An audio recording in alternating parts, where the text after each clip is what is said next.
Welcome to Chillin' 101. We hope this video helps. You start by confirming prerequisites so the feature behaves predictably. Enable display over other apps or the floating window permission in settings. This lets the system draw a small overlay. Once done, open the app you intend to float and trigger its window control. Tap the multitask or float icon.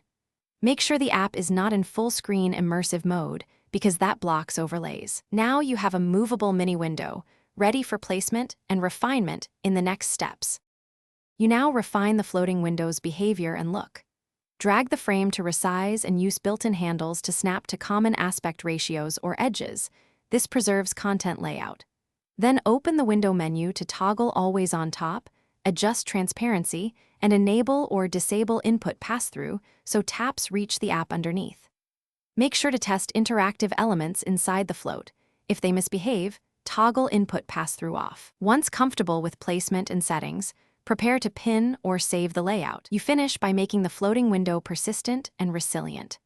Pin or save the window layout so it restores when you relaunch the app or after a reboot. Many launchers and system settings support this. If the window unexpectedly closes, check low memory killers and close background-heavy apps to free resources.